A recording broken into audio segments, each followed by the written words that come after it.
Good evening. Hello, hello, y'all. We're getting started quickly this evening. Super excited about the topic. I'm going to go ahead and share my screen really quickly. Couple visuals, a couple things for you to anchor on to visually, right? Make sure we're in present mode. There we go. All right, so yes, thank you for joining. You all, the reality is it's the middle of the year, so we're calling this the mid-year mirror. So we're looking a bit differently at mistakes this year, this evening rather.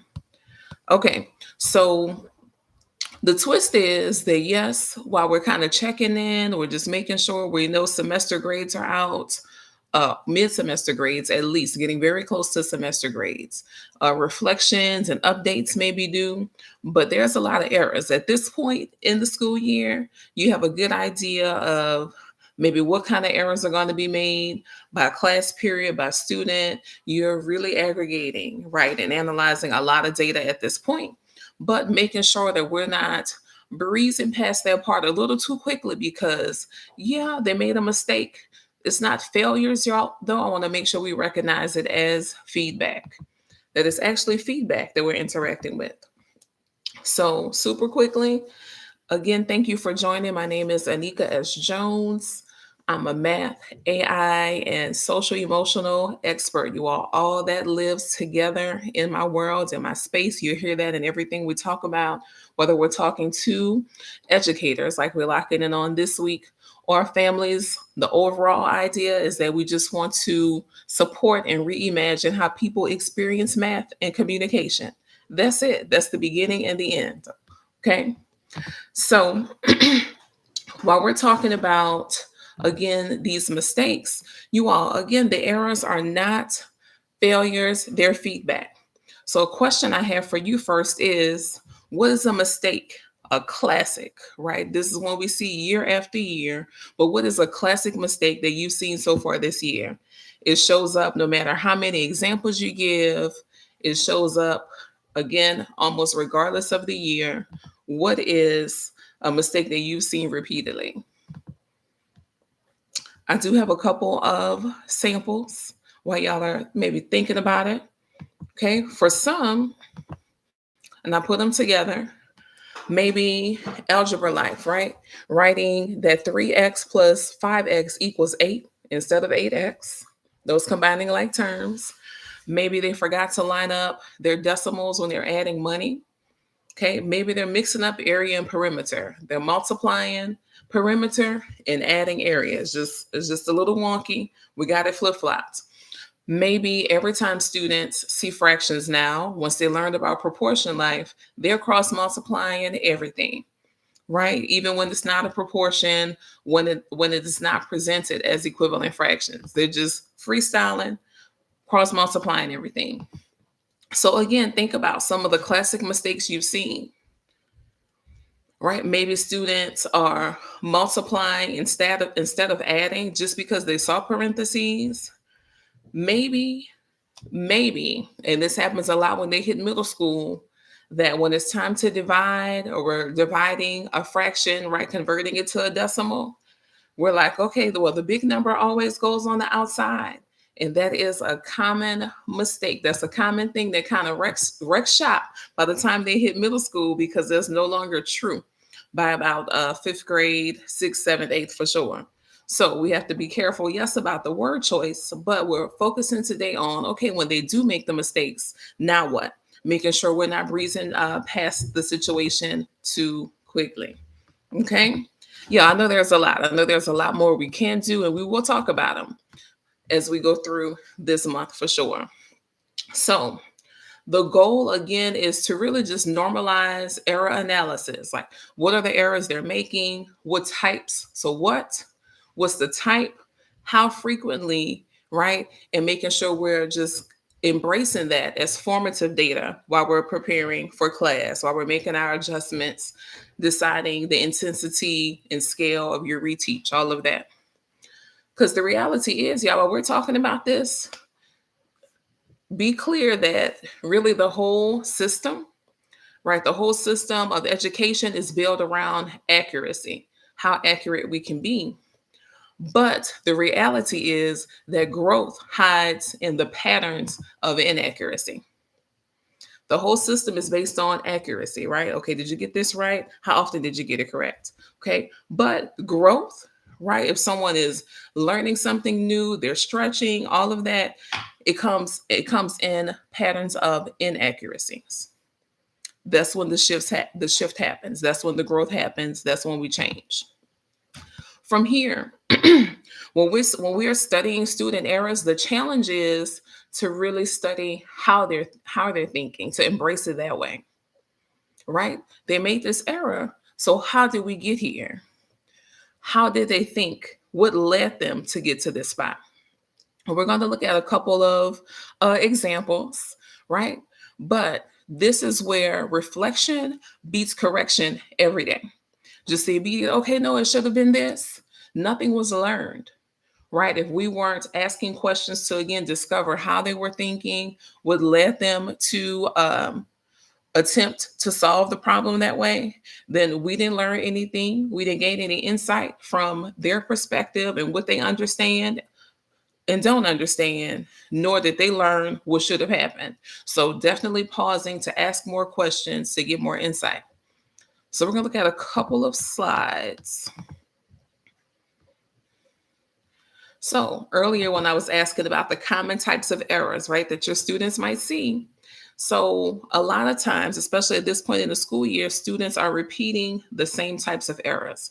So we can jazz it up. This is one particular, it's a couple screenshots, an activity I love to do with students in person or virtually, right? Where I'm like, all right, y'all, someone has done all the work on the problems. So you don't even have to worry about that. They're like, okay, cool, Mrs. Jones. I'm like, but you have to figure out if the work is correct or okay, or if it's incorrect. So, but it does take a lot of the pressure off, right? In terms of, oh man, I don't know where to start. There's some steps here. So one is a little bit lower elementary, right? What comparison sentence is true? And they're comparing fractions. It is just an answer circle.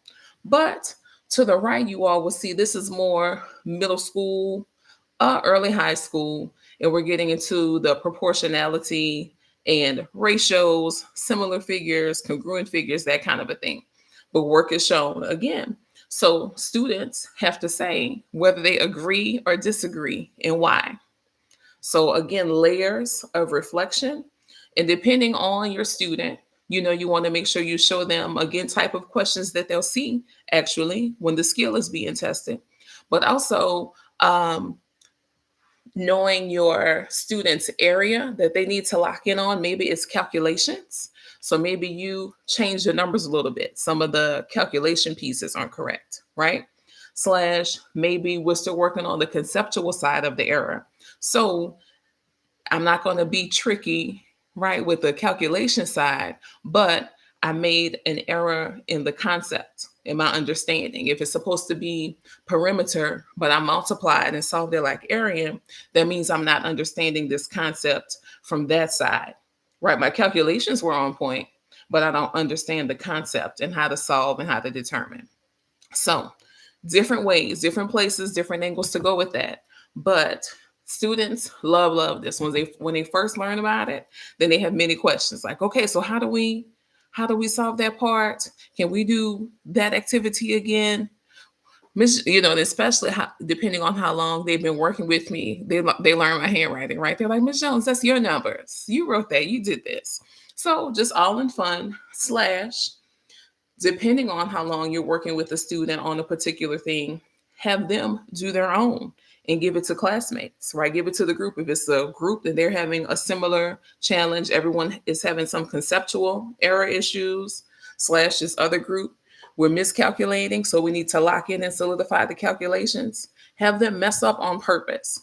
If that sounds crazy, it might feel awkward, but actually focusing on paying attention enough to mess it up, it helps them lock in when it's time to lock in for real.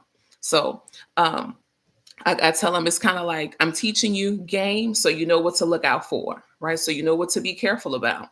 If we know that these are common mistakes to make and we made them already in class, we studied when these mistakes were made, then we'll be better off and know exactly what to lock in on and where to look and where to adjust when it's time for me to show what I know. All right. Also, with this one, y'all know we weren't going to get too far without talking about AI, right? So if we're talking about the mirror, what we know already, let's think about we're combining this with the machine, right? So the mirror and the machine at this point. So yes, AI can give us answers faster, but it also sees patterns faster. But to be clear, that still has to be fed by the human. The human quotient has to be there. So it can enhance, obviously, teacher reflection. If you've been teaching for a while or not, and you know that there's certain misconceptions just historically, right? Maybe at the state level, students have a difficulty with this standard. Or campus wise, something happens when they get to this particular skill in this grade. So like the historical side, maybe you've learned something, slash you know, you're the professional, you're using your own expertise, and you're like, there's something here, there's something that they're missing. So again, AI doesn't just grade faster, it can see patterns faster. So if you upload like anonymous snippets of student work, right, these recurring mistakes, AI can help to even categorize the misconceptions. And so I have a couple screenshots just to show you something here, right? So you see I have my prompt in there, and yes, my AI is named. Her name is Shay. So I asked Shay, what are some possible misconceptions, patterns, if a student is having a hard time just reading the numbers on the stem leaf plot incorrectly. She's not understanding, he's not understanding what the numbers actually mean, what that graphic organizer, that type of graph represents. When it's presenting the numbers, that's been a miss. So what are your thoughts? Several different thoughts. I pulled out a couple to share in the screenshot. One, okay, so maybe they're just confusing the stem and the leaf rules. Basically, stem leaf plots have to do with place value. So maybe the student's place value understanding needs to be solidified, built up a little more. It's not as solid as it should be. And that's why we're hitting a wall with this particular concept, right? Slash, maybe again, just the concept, right? The concept of stems and leaves just really isn't understood.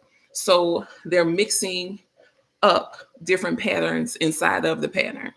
That if we have a stem that starts with a 5 and has a 1, but another stem has a 6 is and has a leaf that is a 3, the student will say, oh, okay, well, the one that had let me start over. If there's a stem that's a 5 and a leaf that's 2, or in a stem that's 6 and a leaf that's 1, the student will say, oh, okay, the stem with the 1 is the smaller one, even though it's actually in the 60s versus the 50s.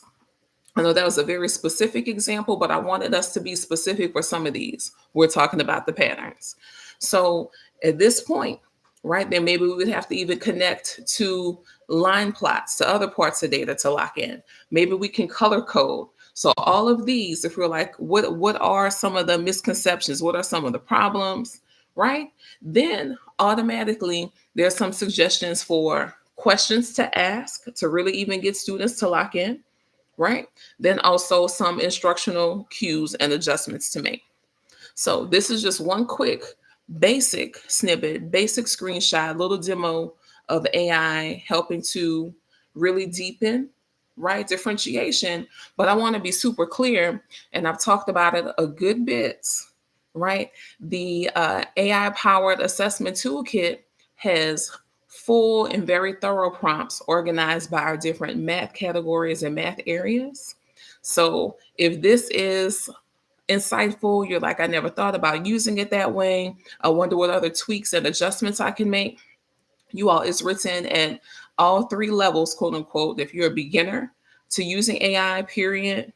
If you're, I'm a little bit comfortable, I've done a couple of things, slash, if you're advanced, you've been working with AI for a while, there's something that someone at each tier can find. So I hope that you all will make sure to check that out in the link while it's still in pre-sale. And we even have a little preview, a mini resource, so you can kind of see how it will work, how it will look, while you have some prompts, just a few, and you get a feel for our style with the tweaks and the overall flow of the big document.